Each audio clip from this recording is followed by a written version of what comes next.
Now, it's not just Ukrainian people who are fleeing. Russians are leaving their country too. Some say they're leaving due to new Western sanctions, but others worry about their country's crackdown on free speech and growing isolation. With many flights out of the country no longer taking off, many Russians are heading to Finland by other means. Another train bringing people to safety. But the passengers on board this one are Russian rather than Ukrainian. With no flights to Western Europe, trains on this route from St. Petersburg to the Finnish capital Helsinki have been booked out for days. Those leaving want to watch developments in their home country from the safety of abroad. And if the things go worse, I will make the decision to find a country where I can stay for more time. This is one of the few remaining routes from Russia to the EU. For many, their last chance to escape the impact of Western sanctions and the growing repression. Thousands have already arrived. The Finnish railways have therefore decided to extend the timetable between St. Petersburg and Helsinki. Only those with a valid EU visa are allowed to travel. People like this young woman who left for Finland the day after the Russian invasion of Ukraine began. She does not want to be recognized and says she's devastated by events in Ukraine. I'm crying and not sleeping since it's all started. That's how I feel. I'm pretty sure that I'm not going back. I'm not sure if I will be able to live with this fear. This fear of landing in prison for one's opinion is leading more and more Russians to flee their country on the train to Helsinki. I'm joined now by my colleague Natalia Smolentsova. Until recently, she was the main correspondent for DW's Russia service in Moscow. That was before Russian authorities closed down DW's Moscow bureau before the invasion of Ukraine. Natalia, welcome to you.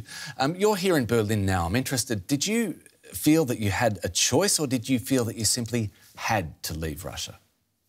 Well, I hold a Russian passport, so I think the country can't just kick me out.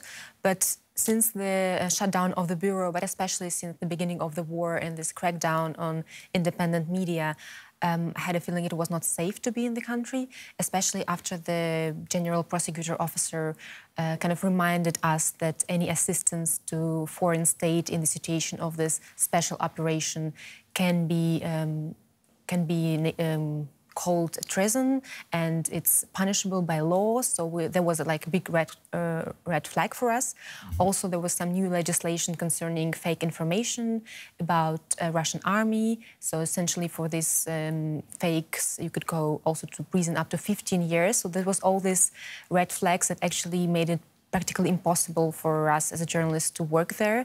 But of course, it was a really, really hard decision for me because it's my home country and I was looking forward to be there again and work there as a journalist. And presumably you know other Russians who have left or plan to do so? Yes, exactly. A lot of people I know, my colleagues, but also friends, even the people who haven't been thinking about leaving Russia, even 2 weeks ago, they had their families there, they had their mortgages there, they have all their life built there. They changed their minds so quickly because they just haven't expected this and they're so devastated by what they've seen.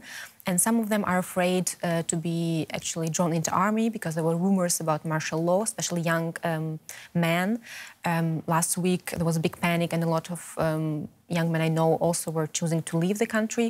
But also they're fearing repressions for going out the streets, for speaking openly against this war.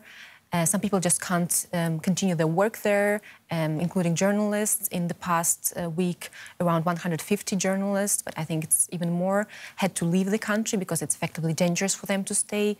And people are just seeing their businesses, their lives being ruined, and they don't have any other options.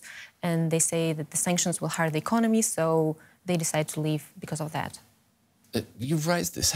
What's the mood in Russia, the real mood, and how much support is there really for Putin's war against Ukraine? Well, it's really, really hard to say now because I think the mood is shifting every day and we don't really have enough data, enough polls. There was a poll recently from the official pollster, so we have to treat this with caution. But according to these results, 65% of people are in support of this special operation. But since they asked not about the war, but special operation, as it's called in Russia, I guess if people would have asked if they're in favor of war, the results would be different. But even in these results, what we see is that people who are younger and people who perceive the information from the internet or alternative sources are less likely to support this, while the people who are senior and who only watch state TV are more likely to say, yes, they support this. I wish it was under different circumstances, but it's great to speak to you. We really appreciate your time. Natalia Smolentsova, thank you. Thank you.